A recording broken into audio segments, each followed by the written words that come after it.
Do you think religious leaders are concerned that people using AI might have a crisis of faith if they specifically ask? We're talking about something that has access to all these different data sets, and it's just like maybe one weird question away, like, hey, tell me the similarities between these three religious texts and why and how they're different, or provide the historical context of this specific book of the Bible.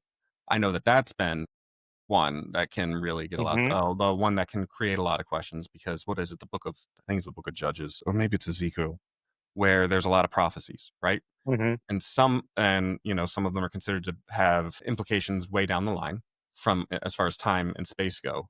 But if you look at the way it was originally written, part of it's written, and you look at the style of writing, the correct things that did come to pass Hmm. were written in a style of writing that came after those things happened. Yes. And then the things that haven't happened yet, or maybe don't line up yet, are written in a different type of style of, hey, it's a little hazy because now we're actually predicting, as it were.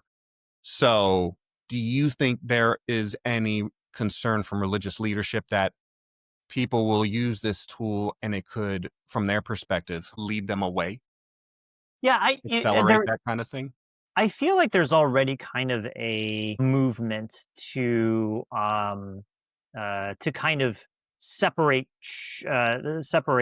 religion and science. And I think you'll agree with me on this. I don't think they're necessarily mutually exclusive, and I Yeah, think they of should course. probably be taken in that way. But look, this is where like you and I are not. First of all, quick not caveat, but what's the word where you have to say like I'm not a financial Disclaimer. advisor? Disclaimer. Frank and I are not religious leaders. Do not take any religious advice from us. And I think Do most of not. you are like, yeah, we will not. Don't worry, Dustin. I Like can't it's not. stress enough. Yeah. Do not. Don't listen to me. Um, but again, faith is so different. It is a very human thing.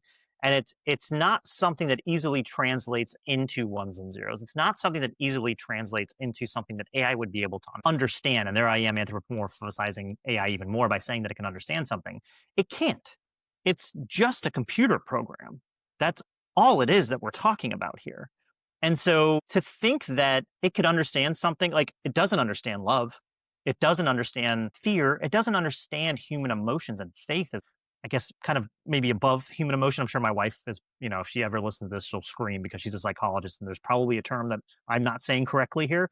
But look, faith is something that is very personal to most people. Some people like to share their faith, and that's totally fine. But I'm just saying it's very personal internally for them to help them with struggles that they're having in their life. And that's not something that AI can understand. It is something that other humans can usually empathize with, sympathize with, understand, try to understand, talk through with other humans.